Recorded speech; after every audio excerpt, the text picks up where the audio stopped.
The following podcast is a member of the Pokecasters Network. Pokecasters Network, supporting Pokemon content creators, their shows, and the community of Pokemon fans. To find out more, check out PokecastersNetwork.com or find us on Twitter and Facebook. Hello, and welcome to Lucas Lectures, hosted by the big fish himself, Veteran Lucas. Sit back, relax, and enjoy today's topic.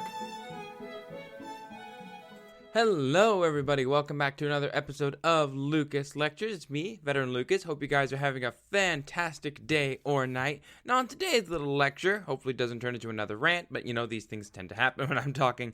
We are going to be talking about one of the most essential parts of any Pokemon player, trainer, whatever's journey, the Pokeball. Now, originally, we were going to be talking about how the science of death coincides in the Pokemon world, but people seem to be more interested in learning about one of the most iconic icons in gaming history instead of me talking about dead whales. But you know what? I'll talk about dead whales later. Today, we are going to be focusing on the Pokeball, and it is no understatement in saying that the Pokeball is what starts your adventure. Oh, sure, you can start your adventure and say it's when you get your starter, but you really start your experience in these games when you get your Pokeball, because what you do with those Pokeballs is now entirely up to you. Everyone has to choose from the same three starters, but now you get to choose what you're going to use those Pokemon for. Are you going to use them to build the best team? Are you going to build them to be a cute team? Are you going to build the team just to stomp out your rival because he picked the type that was opposite of yours just to beat you? We know why he chose that Squirtle. We know exactly why he did it, and we need to make him pay. Pokeballs are such a staple to anything Pokemon, and if you ever study marketing, one of the greatest lines I've ever heard is that if you want to make sure that you're making something truly iconic, make sure you can recognize it just from the silhouette. The Pokeball icon, if you just painted that in black, is recognizable to almost everybody who plays video games on the planet. That being said, we did specifically get a request about Diglets in Pokeball, and this idea kind of came from the idea of, instead of just talking about what a Diglett would look like inside of a Pokeball, I kind of wanted to take that a bit further and talk a bit about the Pokeballs themselves. Let's talk about a little bit of the lore behind them, what exactly they can do, what real-world tech is available, and maybe some other things that we can pop them along the way. It's best just to start out and say, I ain't the first person to talk about the science behind Pokeballs. Go ahead. Go to YouTube after this and you will find videos with millions of views on the subject, and they've had actual physicists on board. All of this is just my take, and I'm keeping my results as pure as possible by not watching any of those videos. It's just my take. I'm not watching any of the Pokeball videos. Scout's honor. I just wanted to take my crack at it. For many pieces of the game's lore, we know that Pokemon have been captured by people for millennia. Whether it was in stone balls or containers, carved apricots, we've actually seen it in the anime specifically, where some Pokemon were trapped for hundreds of years. So we know it's possible to trap and hold Pokemon in containers. We know it can be done. It's just how it became a modernized part of society that's so interesting. In the early days, it was probably just a means of imprisonment. A Tyranitar can reshape the map in a bad mood, or if a Pangoro comes in and decides that your village is now its village, you're going to have to find some way to remove it. And that's probably where the first monks who would eventually become Pokemon trainers came from, or the first people who specialized in just trying to remove these things so that way you could get along with your lives. Now, as time went on, Pokemon became seen more as partners and less as a disastrous calamity upon the earth. People probably started wanting to travel with them. But if you're having a team of an Onix and a Parasect and you throw in a couple of Dragonites on that team, you got a lot of people walking around with you. You need a way to transport them effectively. That's actually one of the limitations of moving animals around the world in our day and age. Back in the old days, the reason that the Spanish brought pigs to the New World instead of cows was because they were easier to transport. It also led to a massive invasion of pigs upon the United States that we still have not recovered from.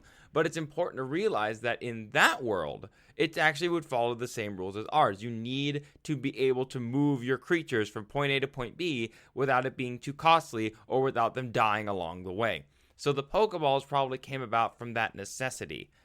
As time went on, they became less magical. They became much more technological. They were able to find a way to take what would be thought as an ancient relic and pack it into a compact size that is able to be purchased in any store. Think about the thriving monopoly that's going on in every Pokemon game, where you can go to any store and you can just find Pokeballs for a pretty cheap price comparatively to everything else. They can be found in any corner store, and they're capable of capturing some of the most destructive creatures on the planet. Imagine if you were going to go ahead and fight the Leviathan from myth and legend in our world, and to do that, there's a product at your local Walmart you can buy about 10 of for about $20, and you can go and take care of it from there.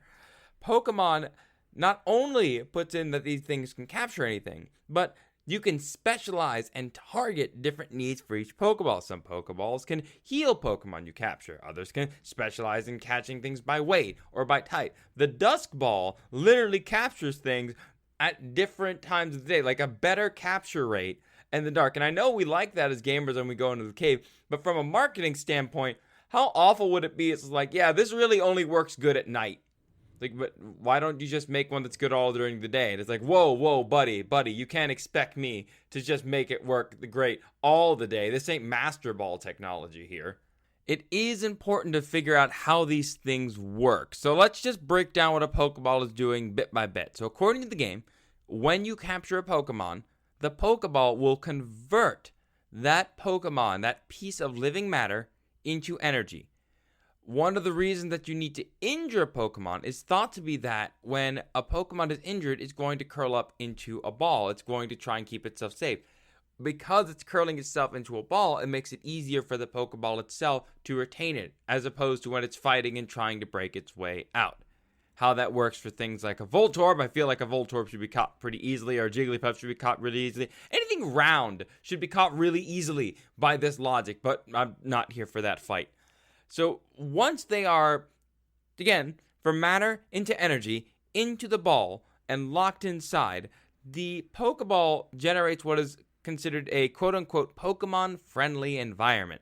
No one actually knows what that means, and we'll get to that later. Now, once it is in that Pokemon-friendly environment inside the Pokeball, it can then shrink down, and when you need it, it can grow right back up. You can throw the Pokeball out, and before that thing even hits the ground, the sensors will dictate when you're throwing it, and then it will release the light, turn it back into solid matter, and that solid matter has retained all its original characteristics when it was first put into the ball. So, let's summarize what all that really means. So, a Pokeball can expand and contract in size, convert matter into energy, register the energy signature into the ball, keep the mental faculties of said Pokemon intact while still energy, render a space of some kind where the Pokemon is not only alive but comfortable, convert that energy back into matter in the same condition that it was put in.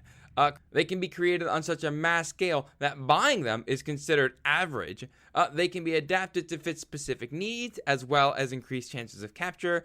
They can communicate wirelessly and seamlessly with the Pokedex after each capture. And, according to the anime, they can be instantly transported to a storage area if you have more than 6.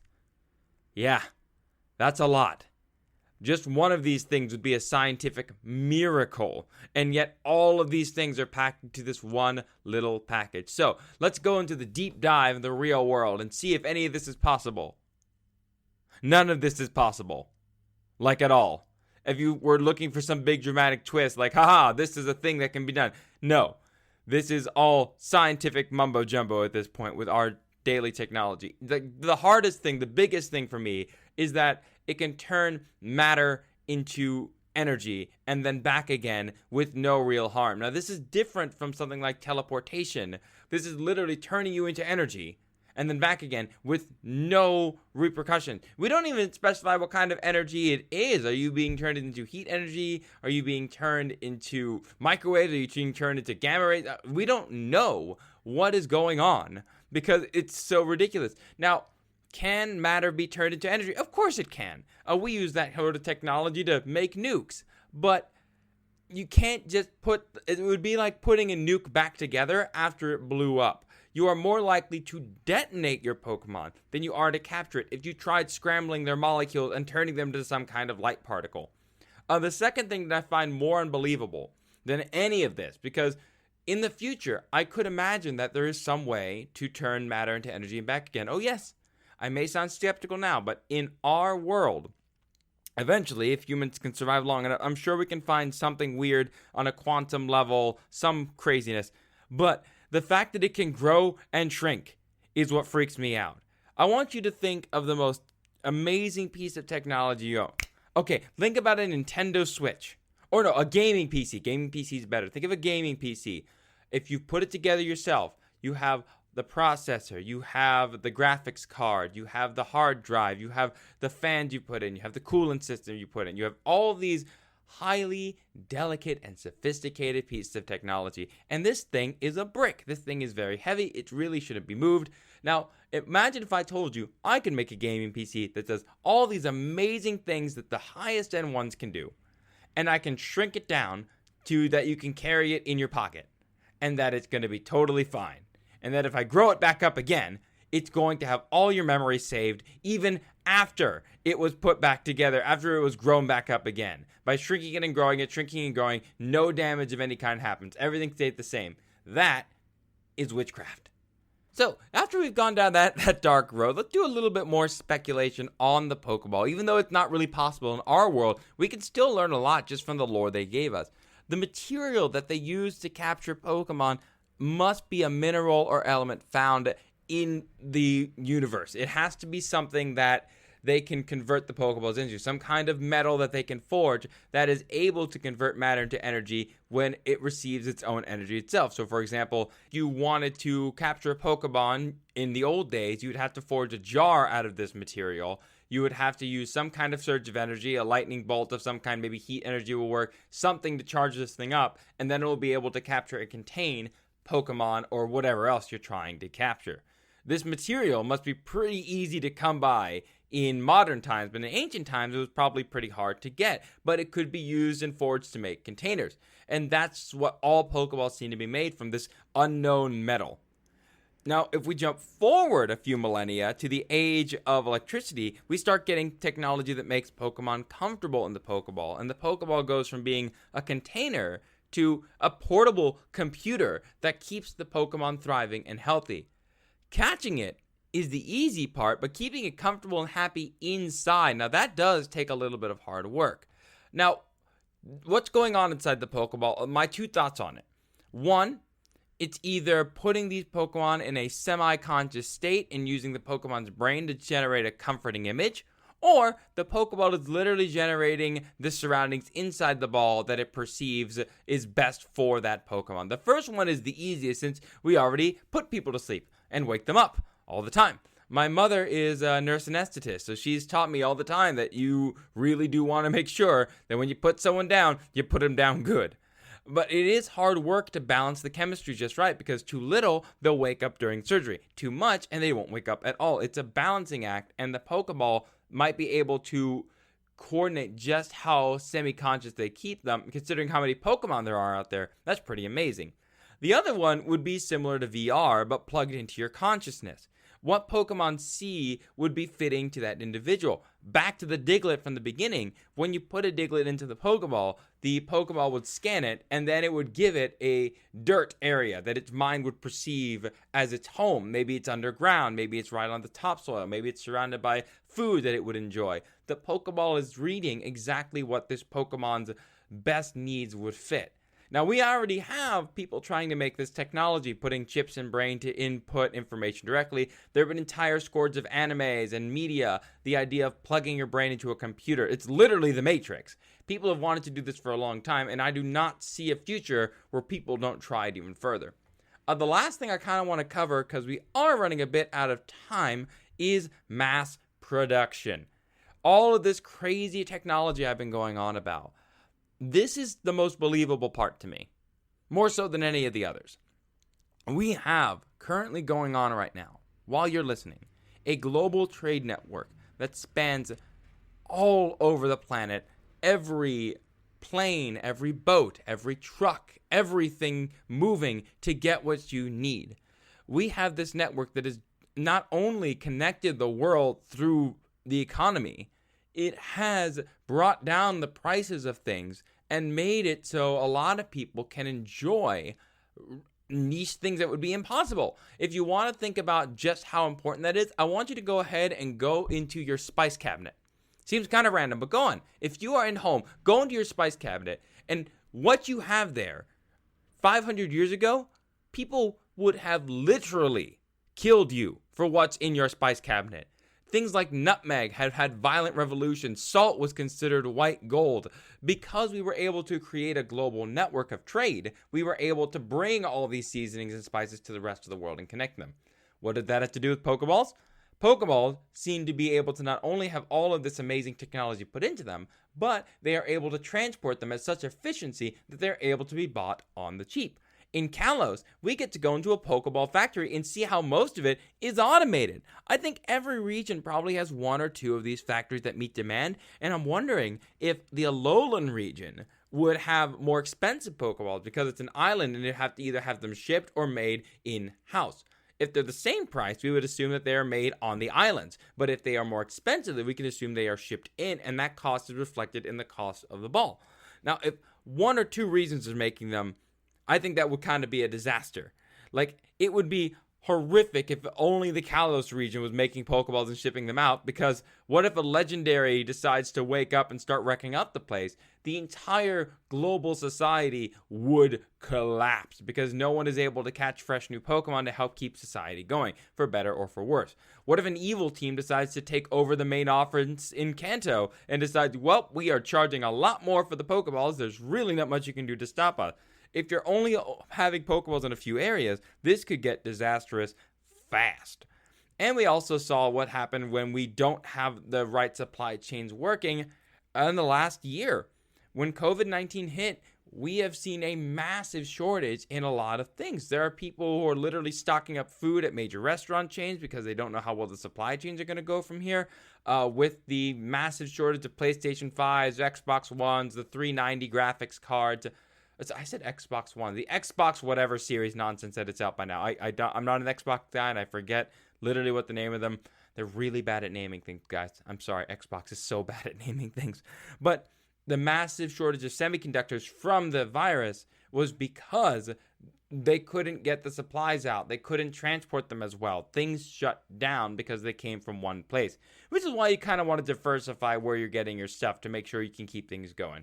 And I think that's kind of where I want to leave it here, is that this is such an amazing piece of technology that on one hand is science fiction nonsense. Like, I've seen some crazy science fiction nonsense in my time from anime and from movies and from television. Oh my, the Pokeball is one of the most amazing pieces of technology.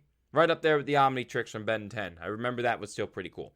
But Pokemon and the Pokeball have this connection to our world because we can keep looking at that technology and thinking, oh, well, that's pretty impossible, but that's not too far off. Let's go ahead and look more into that. Let's look more into this VR technology and how it might affect the brain, or how we can give people different dreams and how that can help people through therapy. Let's talk about how production works and how we can help everybody, not just the workers, do better, but also how everything gets from point A to point B.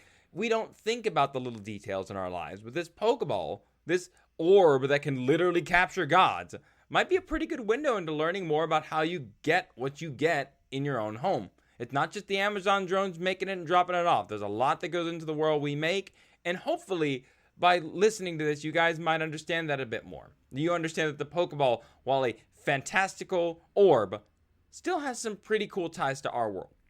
Now, as I am wrapping this up, I do want to give you guys a great big shout out, those of you in Tampa, because we are at MetroCon. And by we, I mean not me, because I'm still in Japan, but Don and the others are going to be there at MetroCon. I hope you guys have a wonderful time listening to them. Please give them the same respect you would give me. On second thought, give them more. I know you respect me, CJ. I know you're listening. You respect them. You better respect them, CJ. I swear. Okay, guys, please have a wonderful rest of your day and night. Please take care of yourselves. Please stay safe out there. We'll catch you guys in the next lecture. Peace!